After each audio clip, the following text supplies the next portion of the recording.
Welcome to Moonbeaming, a podcast about creativity, magic, tarot, lunar living, and more. I'm your host, Sarah Faith Gottesdiener, and I am so happy you are here today. Hi, everyone. I am so happy to be here with all of you today because there's a great episode that you are about to hear. And I'm not just saying that because I am the host of this podcast. I'm saying this because I got the opportunity to speak with one of my favorite astrologers, Renee Sills of Embodied Astrology. You are probably a huge admirer of Renee and Renee's work. If you are not already acquainted with Renee, you can check out the show notes, links, and also subscribe to Renee's podcast, which is called Embodied Astrology. So this episode is pretty long.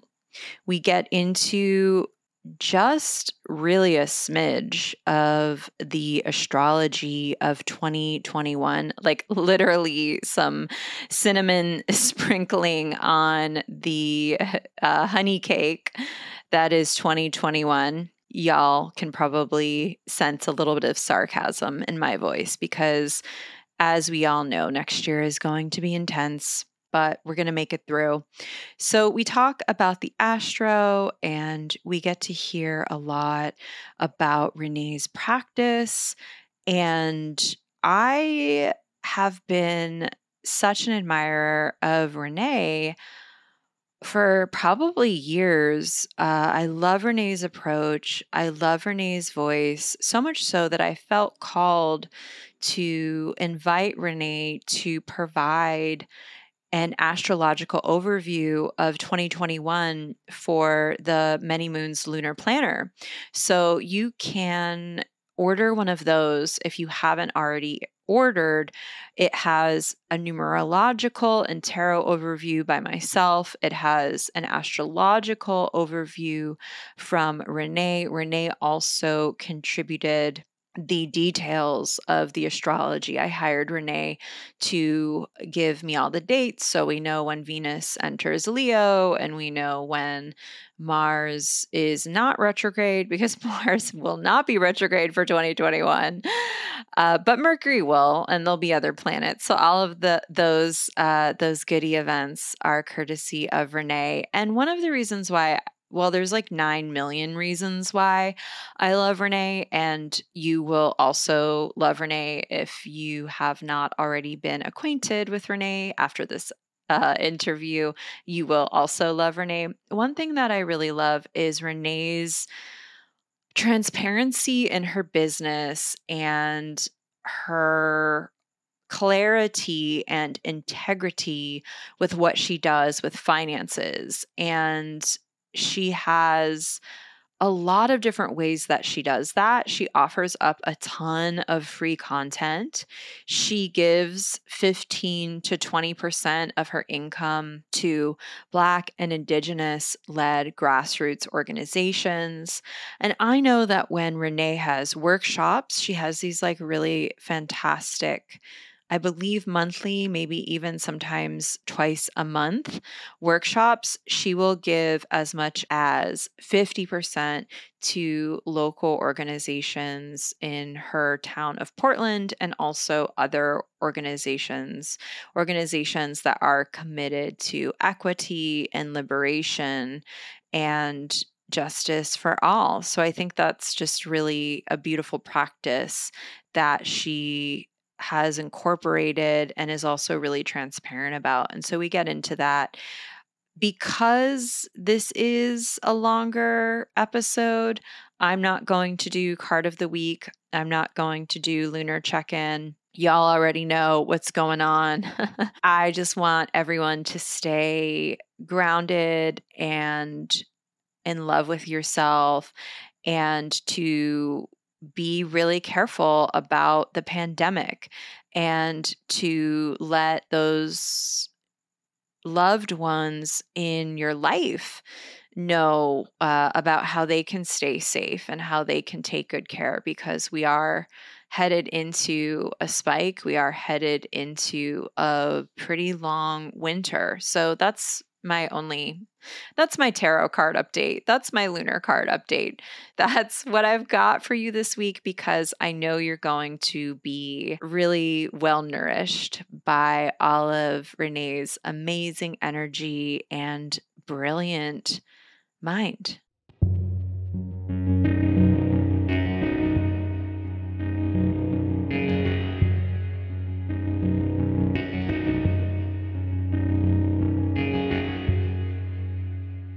Hello, Renee. How are you doing today? Hey Sarah, I'm doing good. How are you? I'm really well. I could not be more thrilled to have you on today. You know this. You're one of my favorite voices and thinkers, period, not just like in the astrological world, but just period. I always find so much affirmation and also food for thought in everything you share, and everything you share is so holistic and connected. And I love the way that you weave um, like the micro and the macro and the mystical and the practical and the embodied. So I want to talk a little bit about that and, to start off. So I would love it if you could introduce yourself and share a little bit about your practice and your business and all of that wonderful stuff. Yeah, thank you so much. My name is Renee Sills, and I host the podcast Embodied Astrology, which has taken various forms over the last 6 years. But it includes audio horoscopes and guest episodes and astrological ramblings. I have a long background in somatic practice and training.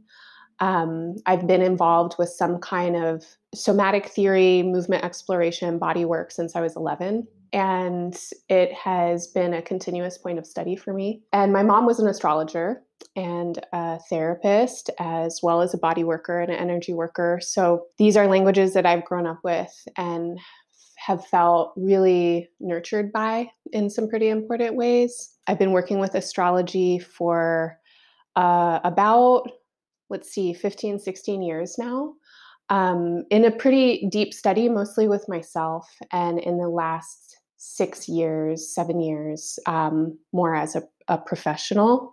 Whenever I say professional, I think of air quotes because, yeah, what does that mean? But I've been in more of a place of working as a advisor and consultant and doing chart readings and then offering the Embodied Astrology podcast for that amount of time. And I feel a lot of intersection between somatic work and embodied praxis and astrology. Astrology and medicine have the same roots. And yeah, I'm really curious in how we in our human bodies and often seemingly individual experiences are really a reflection of a greater being that's around us and bigger than us and encompassing us. And the axiom that one often hears with astrology, as above, so below, or as without, so within, is feels really important to me, that we can understand our place in the world, by understanding our place in the world, really literally. So yeah, and along with somatic work and astrology, I have an art practice that's more of my own art practice, not so much for public consumption, but I love creative process and think about astrology and body work as art practices as well. That's one thing I wanted to speak with you about. Gentle listeners listening, Renee gave me a reading a while ago, and I remember, like, in it, I mean, this has sort of been my kind of lifelong, not like this is not news to anyone. I've had a lot of tension with running a business because I identify primarily as an artist, and there's capitalism in business and artistry and or magic. Perhaps they make strange bedfellows. It's been sort of an ongoing kind of site of exploration and tension and ambivalence for myself. And I remember you said, well, why don't you think of your business as your art form? And I was wondering if you think of your business as one of your artistic practices. Yeah, absolutely. I have a master's degree in social practice, and there's a lot to be said about that field and all kinds of ways to think about social practice. But for me, I think one of the big reasons why I went into that program, why I'm interested in social practice, is that I think art happens in relationship, and that whether or not we're calling something art, we can come in with the intention of art, which for me means process, and it also means elevating, not necessarily of beauty, but of something that we long for in the world, this kind of longing that so many artists feel to explore something or to feel something or to manifest something in objective form that then can be looked at and touched and played with. For me, working in business feels, first of all, not like a choice. I've never been a person that can work for other people. I can work with other people, but it became very apparent to me very early on that I needed to do work that I was defining for myself. And I needed to figure out how to make an income from that. And like you said, being in business feels a lot of times like the antithesis to art or a spiritual practice because of what capitalism does to us and what it asks of us in order to make money and survive in this world. So I've been really interested in how business can be a form of art. And that includes, for me, working creatively with money, with inflow and outflow, and thinking about money as a medium, as a means for me to engage with collective energy, but also to be creative in the world and to direct energy intentionally. I work really intentionally with collaboration. And I think a lot of what I received from learning about and studying social practice was a critical analysis of how power works with groups, and that when we're in places of power, such as an artist, that has a vision, or a person that owns a business, or, an employer, that there needs to be some kind of disruptive process that happens within that relationship that can allow for more of an equal standing between participating people for true, collaboration and co-creation. So I'm really interested in that with people I collaborate with. And then as a person that creates content that, speaks to the esoteric and the metaphysical experience, the spiritual experience, I really think of what I do as art practice, just like a painter or a sculptor might create an object that people can view and feel moved by.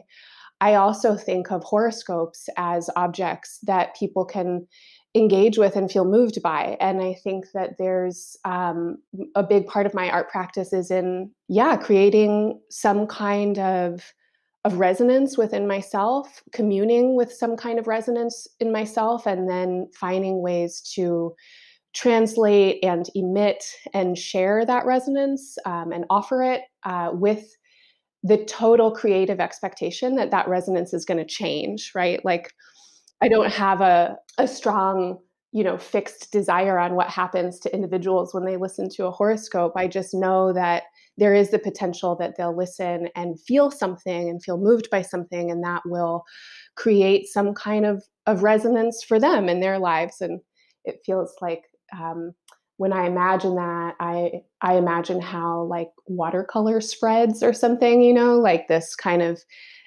disseminating and combining and blending of texture and color, and yeah. Yeah, as you're speaking, I'm really imagining, I'm feeling this underscore of the archetype of the Hierophant, which is that we commune with the divine and then we pass that transmission or that divinity on, not always, but often without any expectation. It's sort of like the receiving, the giving is the receiving is the giving. And I feel like when we are engaging with the divine or the esoteric or really anything that exists outside of capitalism, so to speak, meaning things where it is more slippery to put worth on it or put a price tag or contain it. I would say things outside of capitalism are sort of things that exist without a rational containment in a way. And we could talk more about that. But I think that having, like, it sounds like you have a very healthy, probably nurtured relationship with not feeling this intense expectation or ownership around what you are transmuting and transmitting. Yeah. I think that what you're saying, this like not feeling an intense expectation or ownership is also part of my art and like what I would call as maybe my, one aspect of my life performance when I think about, performing this identity of Renee, because certainly growing up in capitalism and also having roles in my life. Like I was a yoga and movement teacher and an anatomy teacher for a long time, and I work as an advisor. And so I've definitely had roles where I have experienced a strong attachment to an outcome and also have experienced a competitiveness within myself because I work in a field, right? And teachers are trying to make their livelihoods. And as much as we might not want to, like there is competition that everybody has been nurtured by as well in the state of capitalism. So I think for me, coming to a place where I can work with the financial models that I work with and work with really consistent intentionality around generosity and non-expectation is a practice. It doesn't feel all the times natural or easy, but it does feel very much like a part of the art that I want to be creating just in my life. Yes, I wanted to speak on, I would love for you to share a little bit because you really clearly work with a sliding scale model. I know in some of your business and your practice. So I was hoping you could sort of share about how that came to be and how it's working and if you've learned anything from it and really anything you wanted to discuss around sliding scale models and exchanges in your business. Yeah, at this point, I mean, certain elements are still getting refined because technology is getting refined right now. And I think, especially since the pandemic, there's been more need for flexible commerce technologies like name your price, pay what you can kind of things. And platforms like Patreon or DonorBox, which I use, are kind of recent. So I feel like I haven't quite gotten to the ultimate vision that I have for my business, but it's well on the way. And at this point, everything that I do is either fully by donation or sliding scale. And the difference between them is that a sliding scale has the one that I use right now currently has like a tier to it. So there are different access points that people can enter with. I also always have options for scholarship and barter, as well as pay it forward, which is an option that I really enjoy, especially because it gives me the opportunity to work with people who I just love. Like I so strongly resonate with the work that they're doing in the world, and I know that they're also doing generosity work, and I know that they can give to the people that they're set up to give to, right? And so if I can give to them, I just totally trust and feel immediately that energy comes back. So I've been working with sliding scale and donation base for about 4 or 5 years now in various forms. It started when I was running a yoga teacher training that had a focus on accessibility and social justice. And obviously, with that focus, we had to be financially accessible and we had to be thinking about money critically within a kind of decolonizing or anti-settler, anti-racist framework. So that's when I started experimenting with different forms of sliding scale and learning a lot, like I think as a white person, like working with money is one of the ways that we're shown that we can practice being allies. Like there's a strong tradition around philanthropy, and there's also a strong tradition around expectations, like I knew.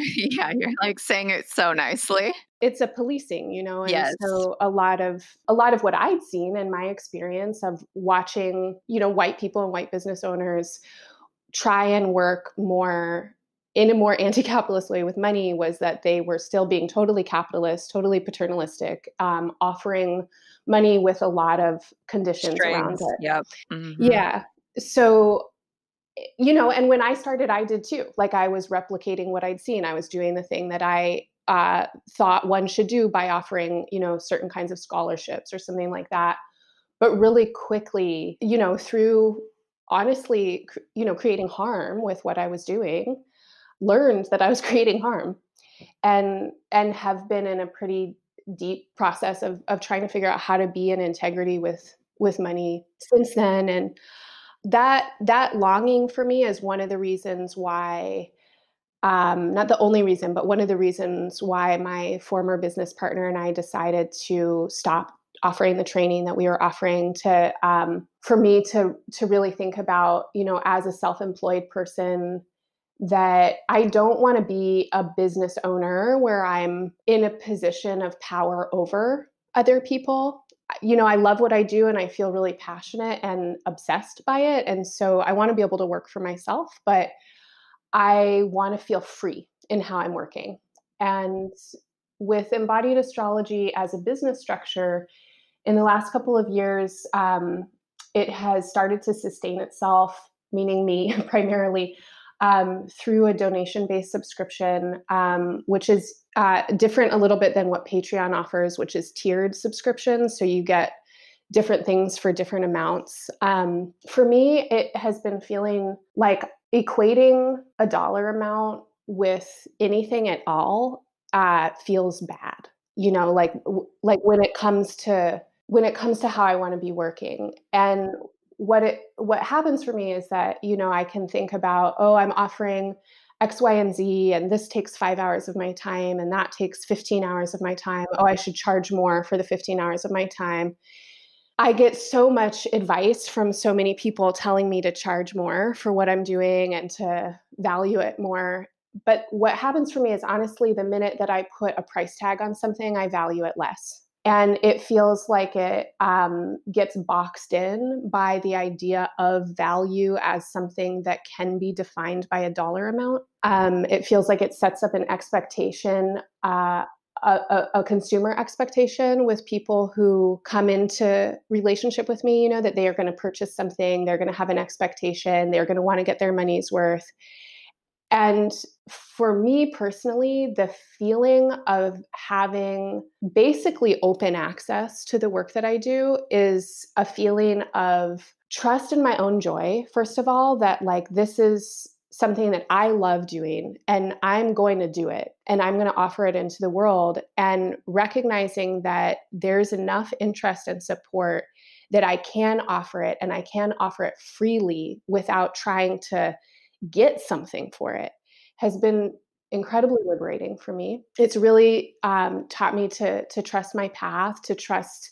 You were talking about working with the divine, and I feel like any of us who are working with the divine, like we are channels, we're instruments, and this practice helps me to trust the strength and integrity of my instrument. And when I get hung up on price points, I don't trust it. And I get fixated on volume. Are enough people going to buy it? Are the right people going to buy it? I get really stressed out about access, like, oh, it's at this price point, which means that I'm only going to be able to offer and work with people who can access that price point. And then I get into a competition thing, and I start looking at who else is doing what and what they're charging for it and da da da. And honestly, I just want to not deal with any of that. Yeah, I mean, hello. Yeah. Well, I have a couple things I just want to respond to. One is I bet, and again, we'll find out if you will answer me honestly.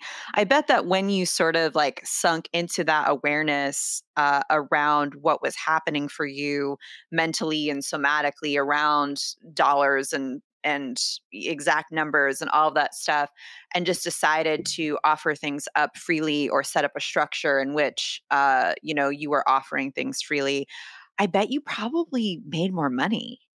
Yep.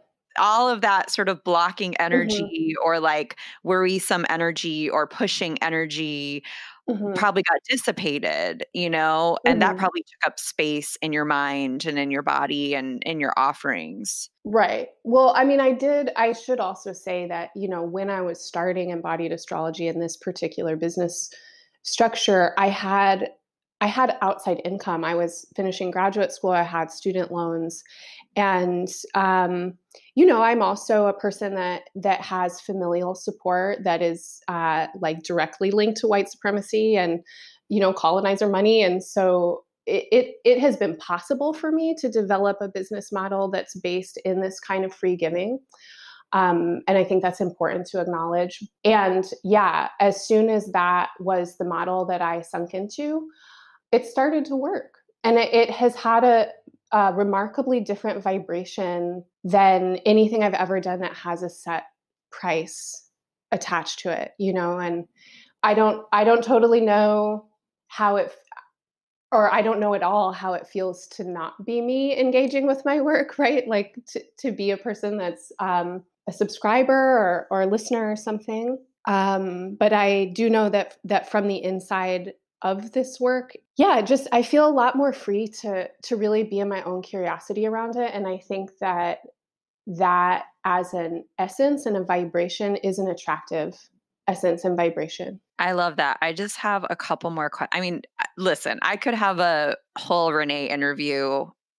I mean, I could talk to you for 10 hours, but I wanted to just ask you a couple more questions about yourself and your practice before we moved on to the energetic vibration that is 2021. Yeah. I would love to hear about your thoughts around your intuition astrology practice, because I experience you to be a very intuitive person. And I have come across a number of, I would even say, I don't know that they would call themselves this, but I would say psychics who are astrologers or intuitives who are astrologers. Of course, there are not, there are astrologers. I mean, we all know that everyone is intuitive and all of that. But I was just wondering if you can sort of outline them or share them. What have been like, has there been a conversation between your intuition and astrology, or has your intuition sort of informed some of your astrological embodiment, experiences, interpretations? I was wondering if you could sort of speak a little bit to that. Yeah, thanks. I love that question. I think I have always had a strong intuition. I had a lot of visions as a young child, a lot of stories from my mom about, kind of knowing things were happening at places where I wasn't, or things like that. And as a really young kid, I have a lot of very clear memories of my guides, being pretty surrounded at all times. And I was an only child, and my parents were gone a lot. And I had a very active community that I was spending time with. And I forgot a lot of that as I got older, but I did start to develop my somatic intuition. So, like I said, since I was 11, I've been training in some form or another. And I didn't recognize that training was intuitive training until more recently.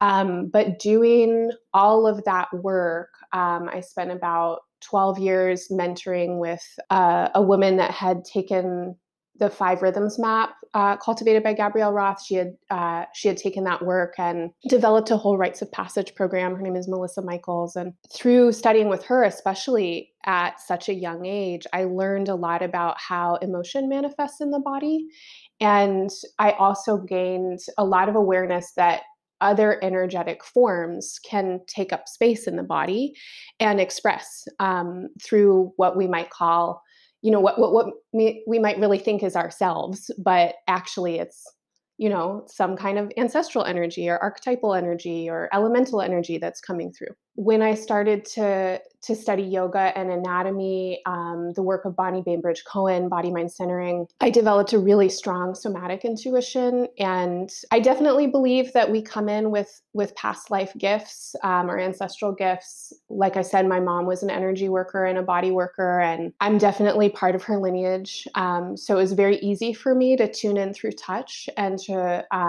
cultivate my somatic intuition. And then in my early 20s, when I started to work with astrology more consciously, I don't know how this happened, but the closest descriptor I have for it is like it's some sort of synesthesia, that when I look at a chart, I get really strong sensation and intuition in my body. And so a lot of the work that I've done around embodied intelligence reads for me in the chart. I honestly don't know how that works, but it works, and it consistently allows me to arrive with relevance and presence with the people that I'm working with to, I think, pretty immediately be able to connect with their experience, at least to some extent. Mm.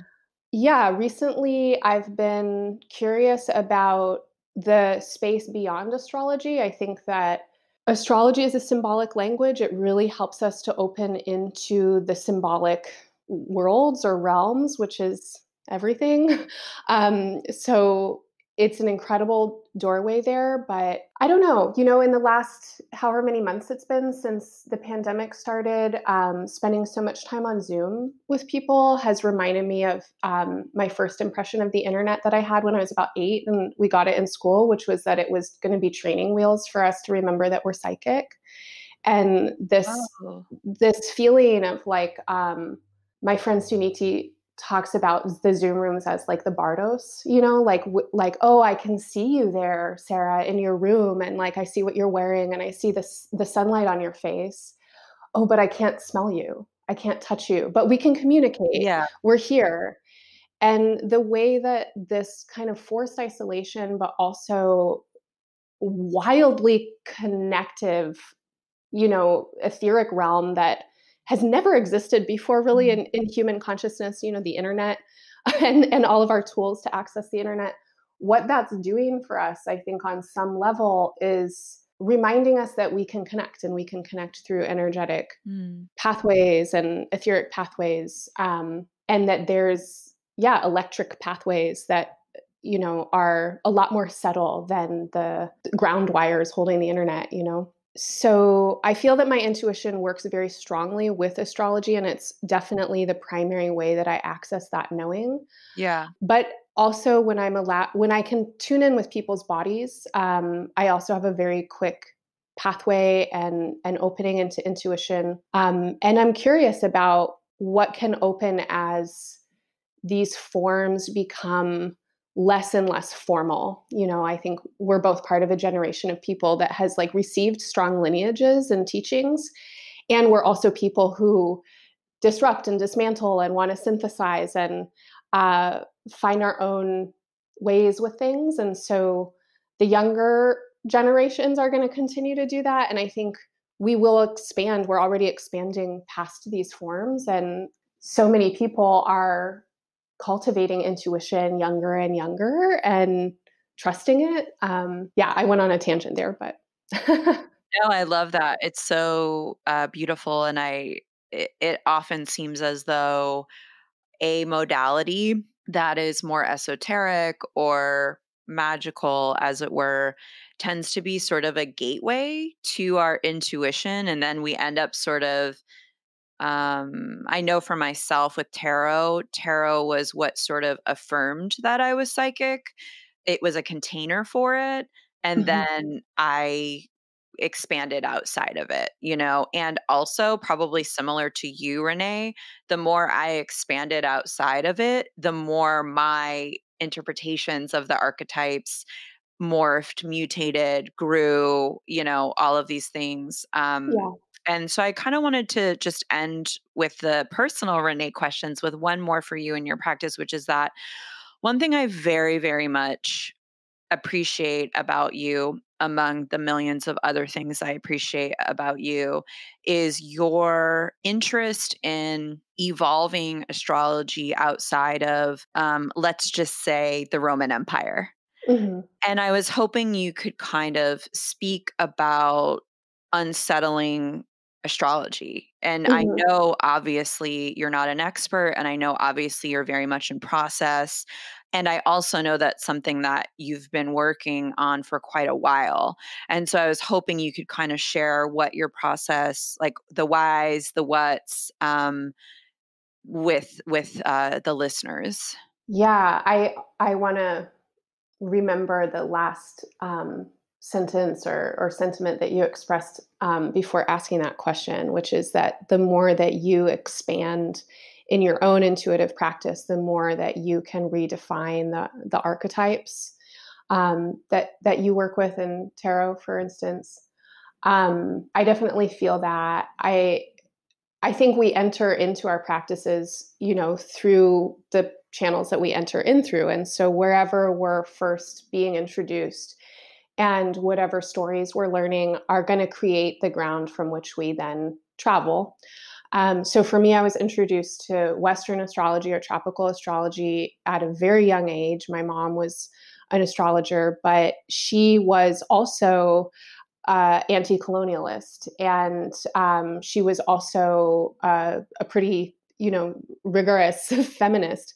She always taught me to connect with the myths in their essence and their energy, and to think critically about what was happening. And so, a lot of the stories that have come up with Western astrology, of course, have come up in a Empire through the Roman Empire, but also through the various mutations of Christianity as it's been an appropriating and colonizing force.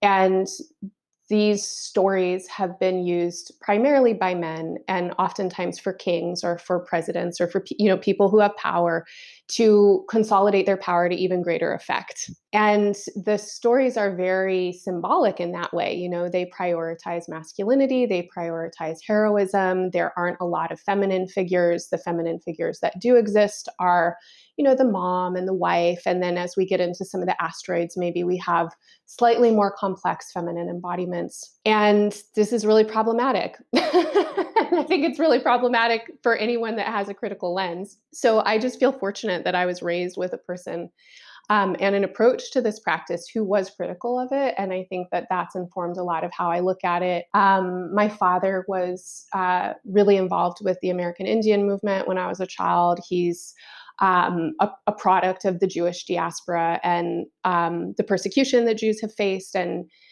through his awareness too, I really learned to be critical about the story that was being given to me. So with all of that, I think astro is this incredible language, and the symbols in astrology are complex, rich symbols that point us to energetic experiences that are human. And so, for example, we might have the energy of the moon, which in Western astrology has been painted as a correlation with mother energy or with comfort or nurturing or hunger or something like that. And if you look at a lot of the traditional astrology texts, the authors will talk about the moon in relationship to a person's mother, to their maternal instincts, to the women in their life or something like that. And you'll get very different interpretations for men and women. And so this is like, classic of some kind of practice coming up within a cis het monogamous, white supremacist, yeah, totally binary interpretation of life. So for me, it feels like natural to think about these energies as energies that everybody is going to embody.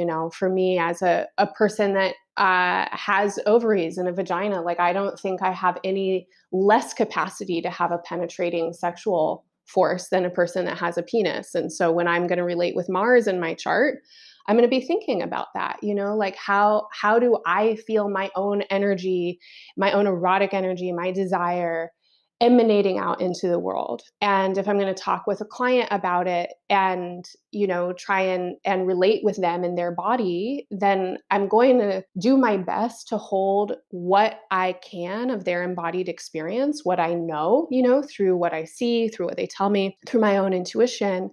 But I want to offer these symbols as generously as I can. I don't think that they need to be limited and really formalized in their meanings. I think that actually is an incredible violence, with our intuitions. And I'm sure you've experienced something like this with tarot. Like when I'm engaging with astro and I get some kind of, I'm reading a book or taking a class and there's some kind of like really fundamentalist interpretation, like this is this and this is what it means, I immediately just want to say, fuck you. Because astrology exists all over the world. It's probably, the oldest science and observational practice. And people all over the world and through time have had their own stories about these planetary energies. And the more, like you said, the more that I expand in my own awareness, the more I come into actual relationship with the planetary energies, with their mythic embodiments as they make sense to me, the less I care about what anybody else has said, and the more I'm going to trust my own channel. And that consistently works out for me in practice. And I've learned to trust it at this point because I read charts for people, all the time. And I'm constantly looking at something and thinking about the meaning that I've read somewhere else, but feeling really strongly in my body some other meaning. And when I speak to what I feel, I'm always way more aligned, than when I speak to what I think. And it's been a huge learning for me in reading charts. I used to spend a lot of time preparing and like looking at someone's charts and reading about all the symbols and writing down the keywords. And I think it's really helpful for those of us that are interested in this language to do those exercises. But the chart is a symbol, and it's a symbol for a living, evolving, complex being that has its own morphogenetic field. And if I, as a intuitive and channel, I'm going to be connecting with that field, I have to be listening to it. I can't be imposing and asserting my own meanings onto it. And that's not to say that I don't come with my own bias and lens, because I obviously do. But the more that I can really feel through my body and trust my intuition, the less I am maybe it's a dangerous thing to say, but I do feel it's true. It's like the less I'm restricted by my bias and lens. It's like I can feel more when that comes up of like, oh, this is my mental, or my conditional assumption about this thing for this person. Like I might get a feeling through their chart that doesn't totally make sense to me in my mental conditioning. And then I have to be curious about it. I have to ask them. I have to open up space, for more listening. So yeah.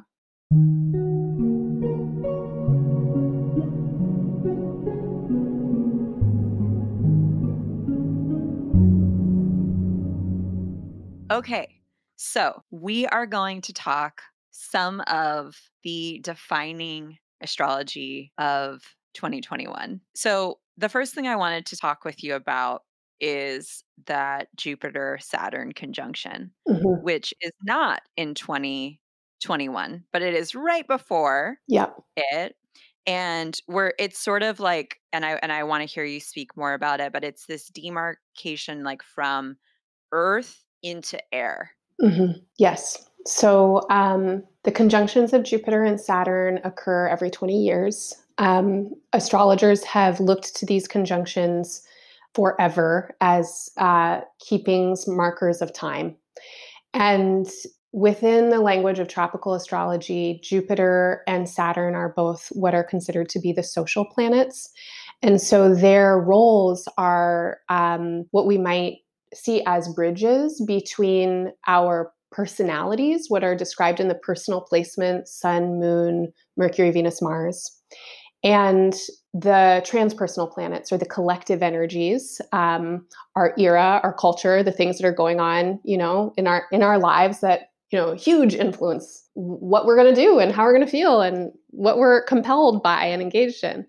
So Jupiter and Saturn, they tell us about how we can grow and how we can grow in our consciousness, how we can grow in our understanding of something. And I think the symbolism of Jupiter as a being that promotes understanding and wisdom is a symbol of moving into what's possible, right? Like really a kind of benefic quality that everybody has, that everybody is capable of going like, there must be some kind of point to all this, right? Like, wow, life is full of so many ups and downs and so much suffering. There must be some way that I'm supposed to grow and something that can get better, right? So that desire to grow and make meaning, we could see in the symbolism of Jupiter. And with Saturn, we have the reality of being in reality. We live on Earth, we live in bodies. Our bodies are temporal, like we're not going to be here for that long.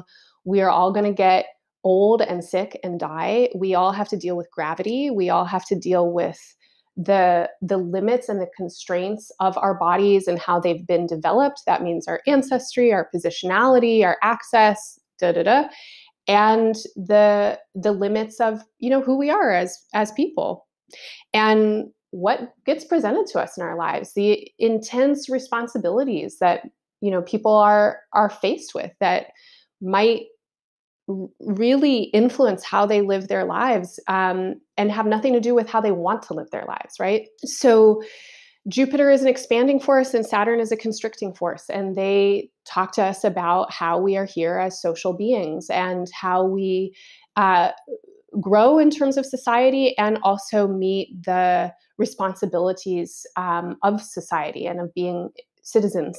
In 2021, Jupiter and Saturn are entering into a new 200-year cycle, as well as a new 20-year cycle. So they come together every 20 years because of their orbital periods. Their conjunctions occur within signs of the same element for roughly 200 years.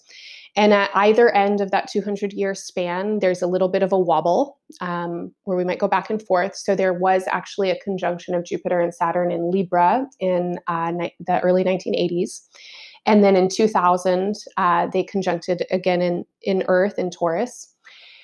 And on solstice, December 21st of 2020, they'll conjunct at the first degree of Aquarius. And this sets into motion a new world, really, a new 200-year cycle, as well as a new 20-year cycle. And Aquarius is a sign that describes the human, I think. And, all of the air signs in astrology are depicted by humans, right? By lovers, by twins or siblings, and by this figure that we see in Aquarius of the water bearer. Which is an archetypal energy of knowledge and the ability to see the big picture and see the pattern of something and have objective, compassionate awareness of what's more than just you, right? Like Aquarius speaks to the network, it speaks to the collective, it speaks to the connective whole.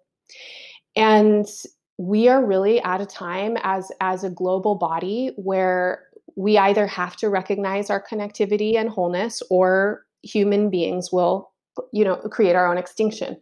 And there's really not, I don't really see much wiggle room in this at this point. What has happened with globalization, where we are in terms of environment and climate, and in terms of social stratification, as well as the potentials for cooperation, we can have a much better world than we have right now. And a lot of people see it because it's clear, it's like, what could happen if people received a universal basic income and they weren't struggling to meet the basic needs of their families, and completely taxing themselves and sapping themselves of joy just to make a buck? What would happen if we prioritized happiness instead of GDP, in a country? And this awareness of also the interweaving of all of the isms, that I think really generationally is more and more understood at this point, that we can't separate capitalism from racism, from misogyny, from, you know, all of the various isms and the destructive forces or states of mental illness, you know, that these isms embody. They're all part of the same thing. And like how they intersect with the earth, the care of the earth, Yes. our resources, reality. Like when I think about this conjunction or when I think about these outer planets, like in this transition period now, right? From earth into air, like I think about, well, we have to innovate, we have to cooperate, Yeah.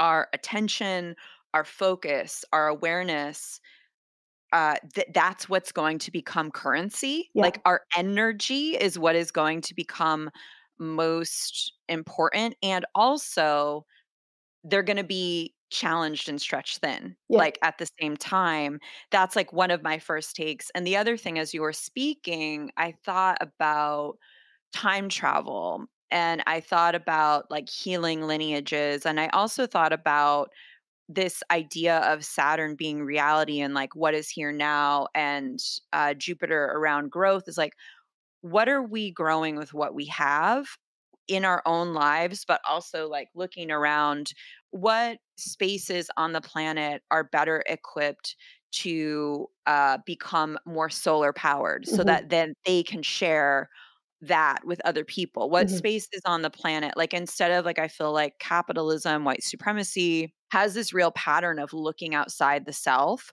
whether it be for resources to extract like fracking or Hmm. like cultural appropriation. Like there's this sort of disturbing pattern I notice with like the looking outside the self for Yeah. something, and so I'm like, well, what would happen if individually we were able to say, okay, here's what I have, here are my unique gifts, here's how I think I can contribute, and also collectively, okay, well, here's this, area of the earth that produces a lot of figs or whatever, how are we Hmm. going to kind of work with what we have, in an unoverly extracted way. And then I also think about this idea of um, permanence and impermanence, and how air, in this weird way, because it's communication, because it's education, because it's innovation, because it's knowledge, that is what is permanent. And earth, in its way, as it turns seasonally or as certain things die, or thinking, I don't know what came, the plastic just came into my mind, like that has to, like, we have to think about permanence and impermanence in our own lives and collectively. And last but not least, around this sort of this movement, I also think about this conversation I was having with my partner earlier this week, where we watched the latest David Attenborough documentary, and it's devastating. I mean, we must watch it, but it's just as you were saying, Renee. Like we need to save the planet. Or else it will go extinct. But anyway, I was like, I feel so powerless because I'm just one person, and it's the corporations and it's the institutions and it's the government, which probably leads me to Pluto and Capricorn. So maybe that's a good segue. But my partner was like, well, they're made up of people. Hmm. They're made up of individuals. And that feels very Jupiter and Saturn and Aquarius and Pluto and Capricorn. So I wonder if you could speak a little bit about Pluto and Capricorn. Yeah. Thanks for all of that. So in 2020, as we're talking today, Pluto has been in Capricorn now for about 12 years. It entered the sign in 2008, 2009. And Pluto as an astrological symbol, for me, really resonates strongly as the unconscious and what I could call shadow, what's pushed outside of the conscious mind, and so that includes all kinds of um, really deep survival-based mechanisms and strategies, as well as all the memories of all of our evolution. And for those of us that are living, then that means that the memories of our evolution are memories of survival, and what we had to do to survive. And people have figured out how to survive. People are incredibly resilient. They can be genius. And survival doesn't come without trauma.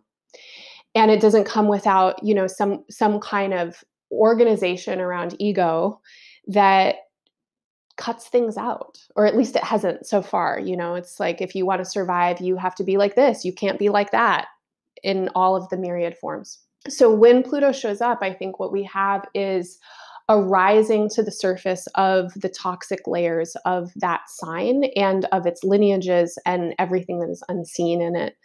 So Capricorn is an energy that is commonly representative of the boss energy, like the government, the person in a position of leadership, the CEO.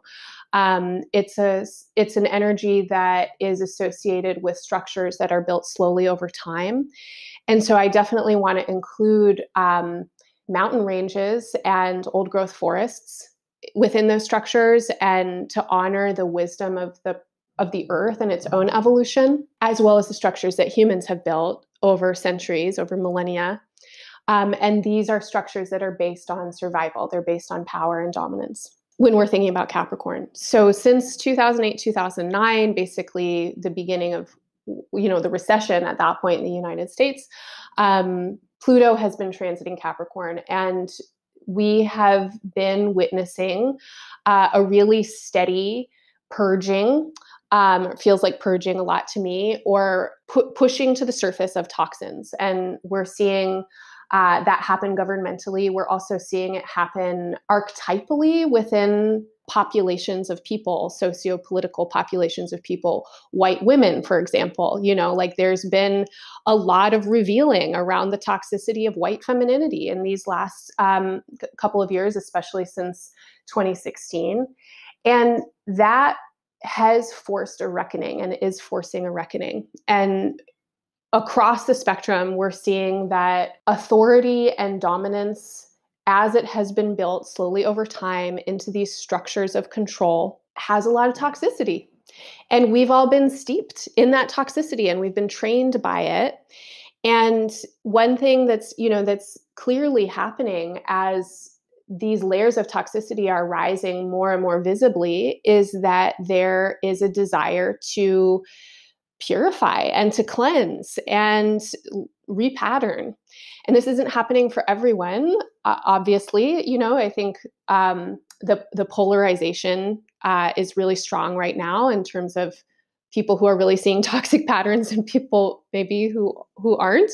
But a lot of folks are 55%. Yeah. 55% of something. I know that I always am curious about the percentages, because Sure. as they're given, it's like there's never that disclaimer underneath of like 50% of the country didn't vote. They weren't old enough, they weren't allowed, they were blocked, they were silenced, whatever. But yes. But yeah, no, a huge percentage of people. But again, like, as these elements are becoming more and more clear, there's also a counter process that's happening. And that counter process looks a lot like deep therapy, I think, like deep cultural therapy that is also happening for those of us that are engaging with it on individual levels. And so as we see, for example, as I see the toxicity of white femininity, and as I'm learning more about the very fraught, very problematic history and lineage of white feminism, the less comfortable I am allowing any of those streams to continue in myself. And so I have to wrestle with them. I have to look at them. I have to try and uproot them.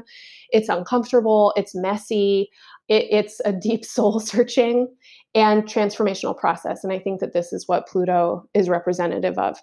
So Pluto is in Capricorn, and in 2020, at the beginning of 2020, Saturn and Pluto conjuncted in January of 2020. And throughout the year, Saturn, Jupiter, and Pluto, as well as the asteroid Pallas, were working really strongly together in late Capricorn.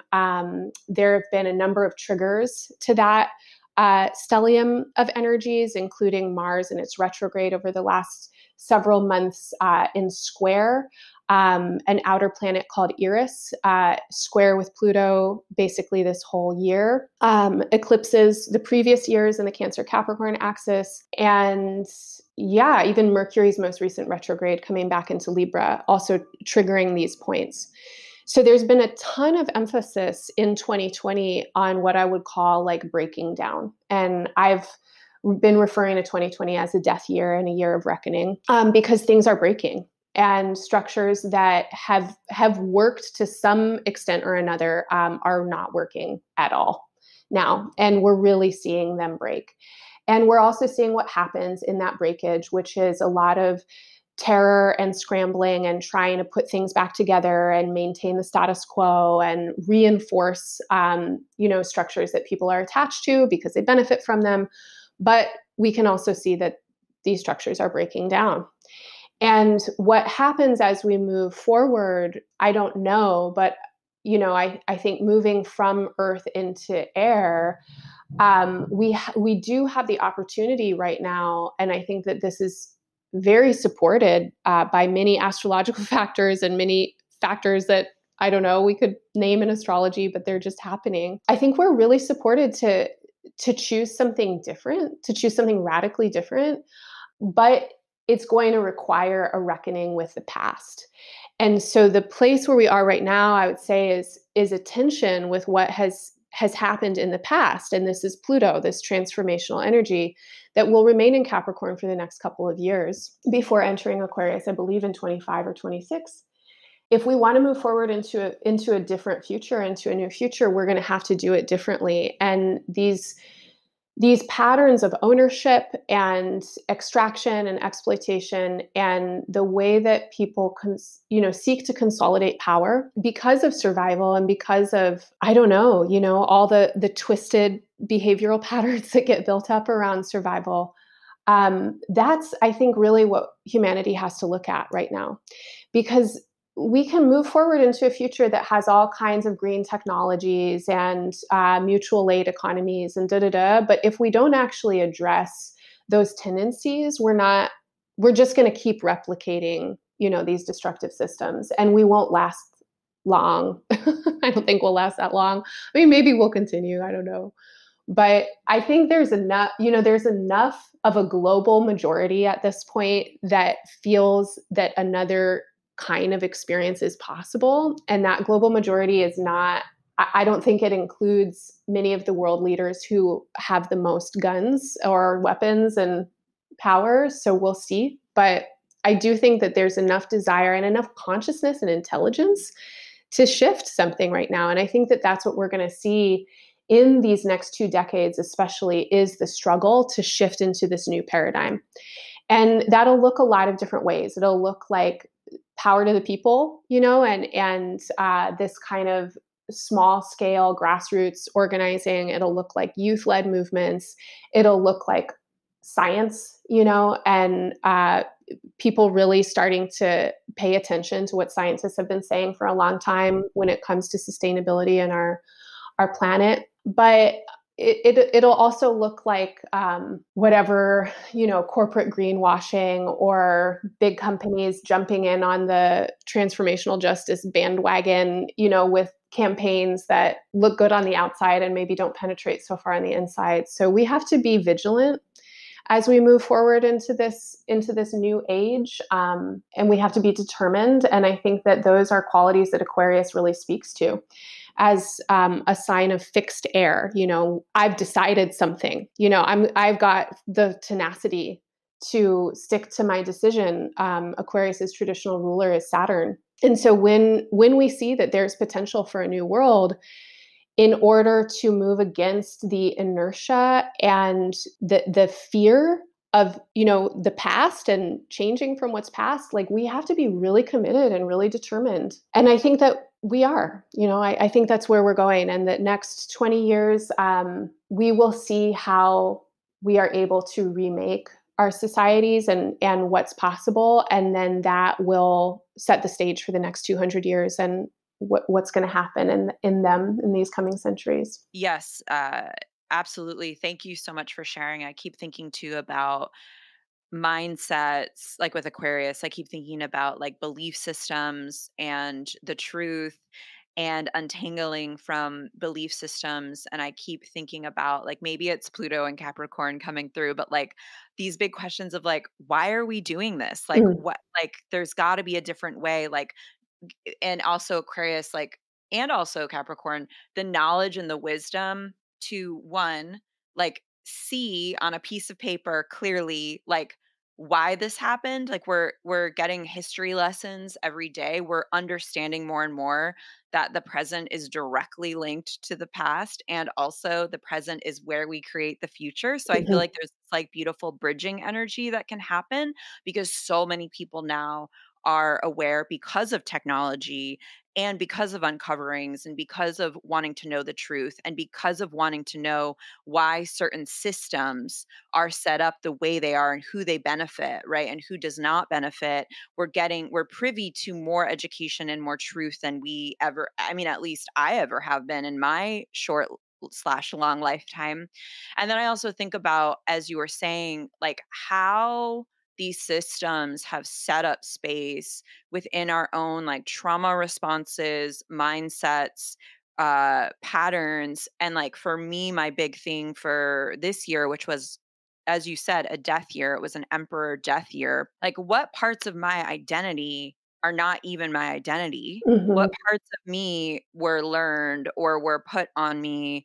Honestly, like either just I absorbed it unconsciously or I absorbed the unconscious message that to adhere to this identity would keep me safe Yeah. and would keep me surviving, and realizing and recognizing that it does not keep me safe. Like to quote Audre Lorde, like your silence will not protect you. Yeah. It will not keep me safe. They don't care how well I perform white femininity. They still want, they're not thinking of us. They're not caring about any of us, actually. Mhm. So, like that reckoning, which then leads to liberation, because then, last but not least, the only comment I wanted to say with all of this is, I've really consciously, and I haven't implemented it yet. I'm definitely still in the sort of reflection and strategizing and visioning state around it. But I really, really, really want to spend more time creating the world I wish to live in and less time having some kind of trauma response Mhm. from these patterns that have been haunting me and so many of us, and worse, obviously, because I'm Yeah. incredibly privileged, like for millennia. Yeah. So I'm really like thinking with this Aquarius energy, we can like spend time and energy and effort and dedication to saying, okay, well, what do I want my world to feel like, look like? Who do I want in my world? How am I collaborating with people? How am Mhm. I linking up with like minded folks? How am I sharing what I know or my resources or, whatever in order to create this new world? And I think if there's enough of us committed to doing that, as you said, it will create new maps and new blueprints for like, okay, it Mhm. doesn't have to be this way, or we can do it this way, or here's what I found out, or all of these things. I wanted to just briefly touch upon the eclipses. Can I say something about what you just said Please. before the eclipses? When you were talking, I was thinking about Aquarius and its association that I have through medical astrology and embodied astrology to both the nervous system and fascia. And what feels to me is happening currently in my own life, in every single one of my clients, friends, and then when I kind of look out at the larger collective social experience, the nervous system is the recorder of experience, right? And so I'm not saying that life begins at conception, life has already begun. But from the beginning of some kind of cohesive identity, there is a nervous system, there is memory, and there are patterns being set into place. And Aquarius points to those patterns, to whatever, some people will call them samskaras, like these fundamental building blocks of memory that allow biology to continue, to allow evolution, but also that define us in many ways. And so, this concept of fixed air, fixed thought that Aquarius is also the cohesion of some kind of nervous system pattern or the fascial pattern. It's how something builds and then holds its shape. And with everything that you were saying about needing to look back at history and untangle ourselves from it, this is, this is CBT. This is like basic therapy, right? Is like, we want to go, whoa, I learned to be this way. As societies, like, we learned to be these ways because this is what was shown to us. This is the pattern that was already in place, but that doesn't mean we have to be those ways. We have choice. And finding our own pathways to choice is going to be different for everybody. It's going to be different for every group or society or something. But I think that that's what we're doing right now. And in 2021, especially as Jupiter and Saturn square Uranus throughout the year, to me, that feels like repatterning, or the potential for it. I mean, it has a lot of potentials that are Not a lot of cute. things. That's Yeah, so kind of scary. scary. But I don't know, repatterning can happen in trauma too. So hopefully it won't go that direction. But I do think that there is a lot of potential right now for people to be doing very conscious and literally like nervous system and fascial repatterning, learning to hold their bodies differently, learning to recognize, bias when it comes up. All this work that is coming into the collective right now around unconscious bias, that racism exists as a somatic state, as a body state. When we understand it like that, we have a lot more choice actually about becoming conscious and being able to work with it. And it leaves the realm of the theoretical and becomes something that we can engage with through practice. So I think that is really coming up this year. And that's a good segue into the eclipses, if that feels like. Yeah, yeah. I mean, I just wanted to say one thing. As you were speaking, I thought of, the old spiritual new age adage, which isn't always true, by the way, but thoughts become things. And so Mhm. thinking about that connection between the visions we're holding, or the mindset, or the belief systems we have, and how that relates to our nervous system. And I also think that there can be this like beautiful opportunity for holding the vision, in the sense of, I think a lot of folks can sometimes get dejected easily by not having tangible proof that something is sort of changing.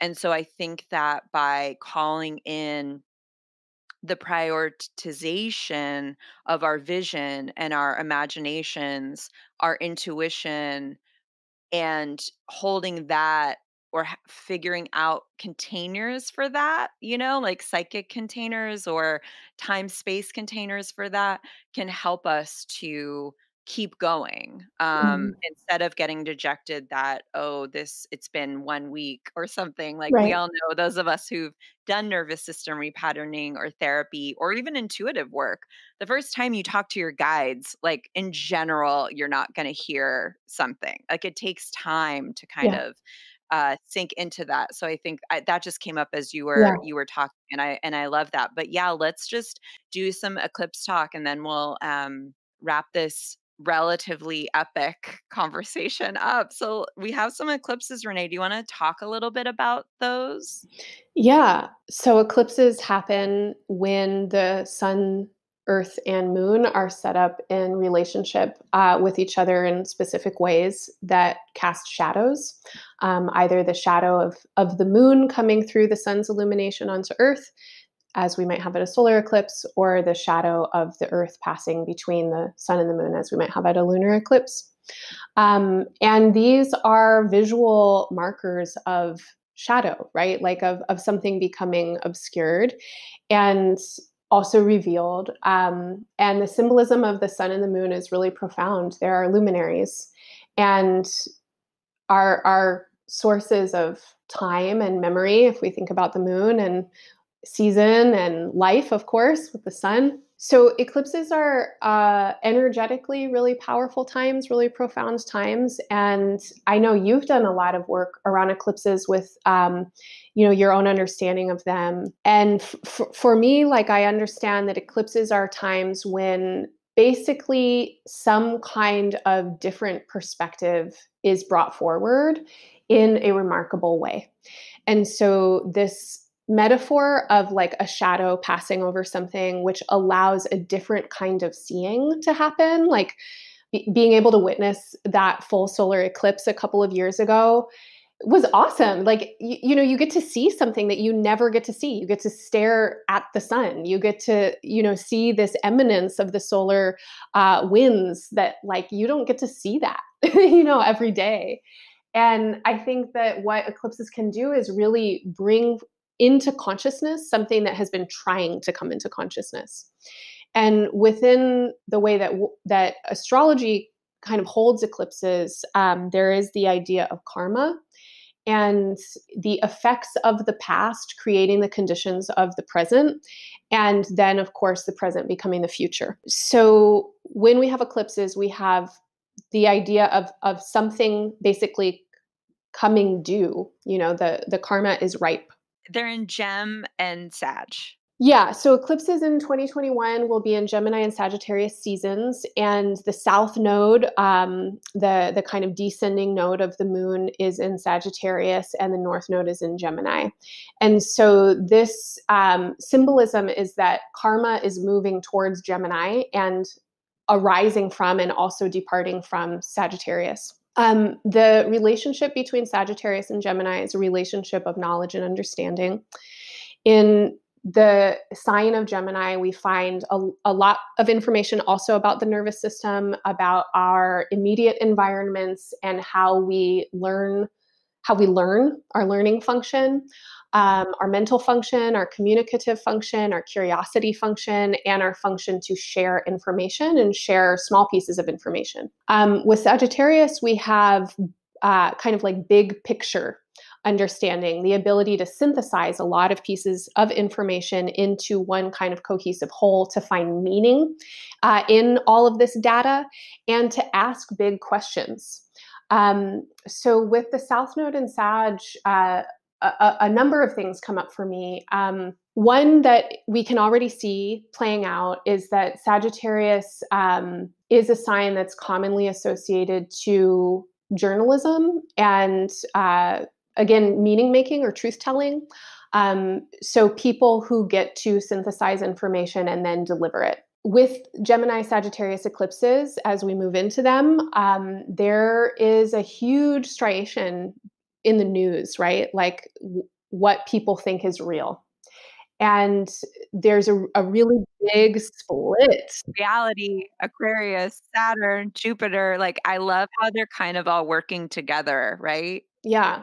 Yeah. So there are different realities that are happening, right? And it's very remarkable right now to just read the news and to be like, oh my God, that not everybody is getting the same information at all. And there's not much agreement around what is real and what is not. And dictators and fascists will use media to control people's minds. And I think we are probably going to go into the next couple of years of a real ideological war. And not that we're not in it already, but it will be amplified. And that South Node in Sag is bringing a lot of fundamentalism forward. And it's also illuminating a lot of belief systems that we might want to disentangle from: historic belief systems, cultural belief systems, as well as personal belief systems, core beliefs, etc. And how do we disentangle? We get curious. We pay attention to different things. We develop new learning pathways, and we talk to each other. And we gain different perspective. And I think that Gemini and all of the air signs, including Libra and Aquarius, promote multiplicity and variety and diversity. And it's like there are a lot of different ideas about what's happening. And how can we hold them? How can we affirm people's experiences and stop trying to impose upon one another? We have to get curious. And as we head into 2021, and who knows what's going to happen in the political landscape, but it is clear, I think, that there's a huge movement right now to shift electoral politics and leadership when it comes to like systems leadership and governance. There's a really big need to shift and to really have governance of the people, for the people, by the people. And the younger, more progressive members of the Democratic Party are really calling for that. And I think that there's a lot of potential in that as we move into these next couple of years for people to talk to each other and find common ground. And it doesn't have to be the same ground, but there's commonality that we can find. And when we get curious about other people's experiences, we can learn a lot about our own. And when we get curious about, how to care for one another, the world opens up in really different ways. And a lot of possibilities become immediate that seems totally impossible before. Mm-hmm. And I think that's where people want to go, for sure. And Gemini and Sagittarius eclipses with the North Node in Gemini require all of us to let go of the idea of being anybody special, and to really recognize that we're all siblings. We're here as members in a large family.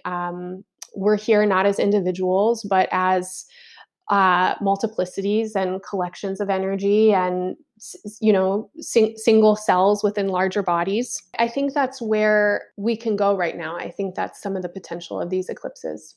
I think about generosity and myth making and storytelling and healing and like reaching and connecting to the wild and or othered parts of the self in order to heal and to step forward into more of a totality. I think of like personal constellations and collective constellations, although I'm not in love with the word collective anymore. But I also think that there's sort of this my experience of Sagittarian and Gemini energy, I love both those energies a lot.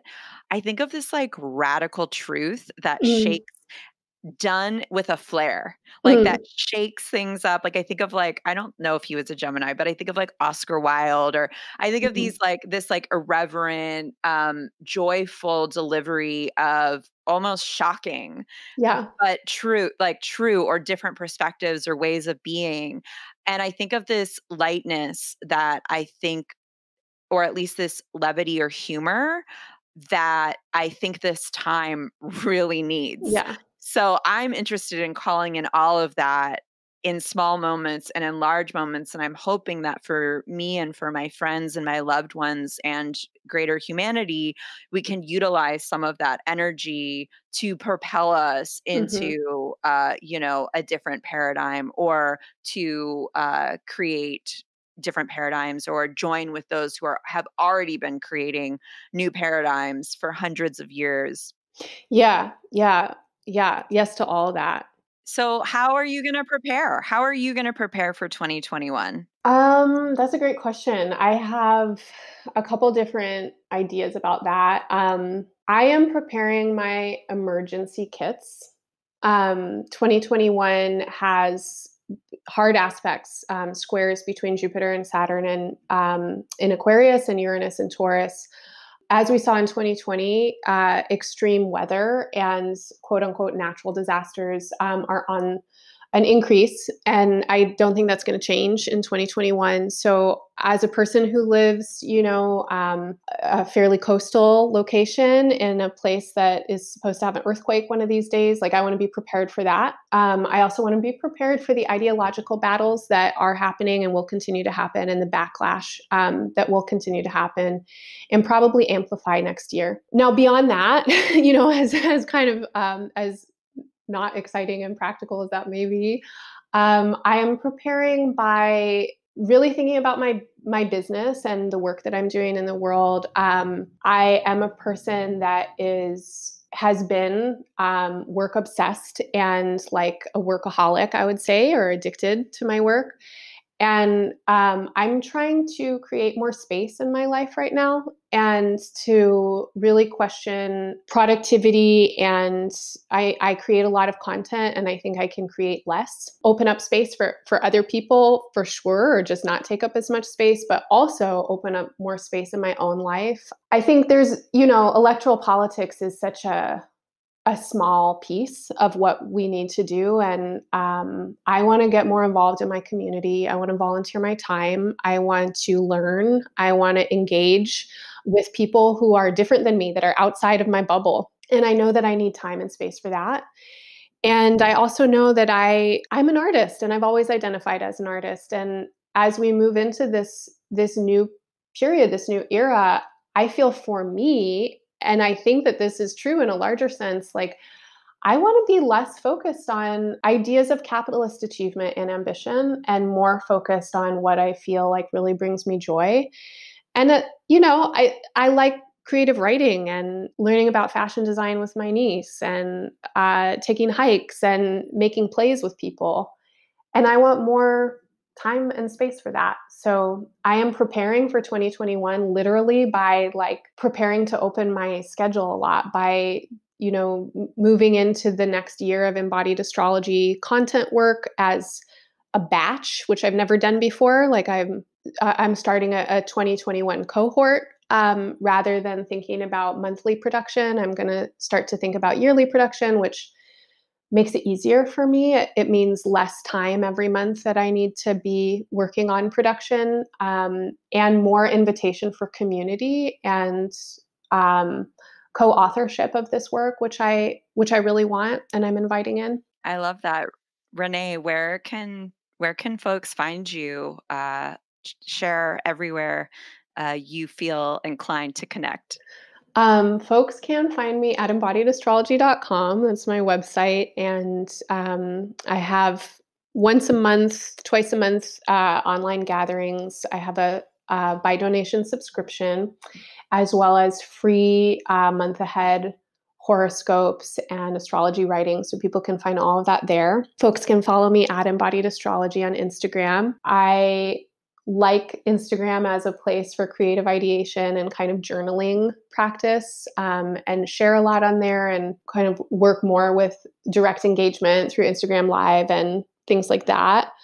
Like I mentioned, I'm going to be starting this new cohort. It's actually beginning on the solstice on December 21st. And this is a new approach for me in my work. I'm kind of changing the back end structure of embodied astrology to become more of a community space. And I'll be offering kind of month ahead and then mid month gathering spaces for people to come learn together and work with embodying astrology. And in that, I hope to do less interpreting and telling people what something is or what I think it is, and more embodied praxis and conversation. And so if people want to get involved with that, they can find that information at embodiedastrology.com. And I'll put all the links in the show notes. You're amazing. Thank you so much. You're brilliant. And I hope all of you give Renee's podcast a listen and subscribe to all of Renee's offerings. And yeah, thanks again.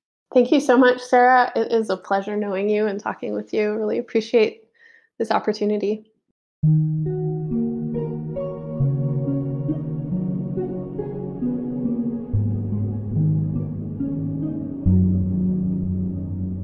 I wasn't lying, right? This was a lot of great info. If there ever was really a time to sit down with a journal and sort of think about some themes and some plans for the next year, it's now, yeah? So you can catch Renee on embodiedastrology.com. I will put all of the links in the show notes. If you need more support throughout the year, Renee is here for you. We were laughing that we would have needed like hours and hours more to make it through the rest of the astrology or the major astrology of 2021. So we really did just get into just a few of the bigger transits and themes. So hopefully that's enough to wet your whistle and get you sort of just thinking about next year and beyond. And if you want to pick up a planner that has all of this info marked so you know the dates, so you can get really ready on all of the levels, then I'll put the link there in the show notes as well. I am sending all of you so much love. I am sending all of you so much sweetness, so much softness, and I will be here next week with another episode. Until then, babes, bye. You are listening to Moonbeaming, a podcast that is presented by modern women. I'm your host, Sarah Faith Gottesdiener. The editor is Caitlin George Parker. Music is by Will Owen and myself. If you like what you hear or it's giving you benefit, I would love it if you would rate us 5 stars on Apple Podcast. I'd love it even more if you told a friend or two. All right, bye. Witches brewing in the kitchen, witches dreaming in the dark, witches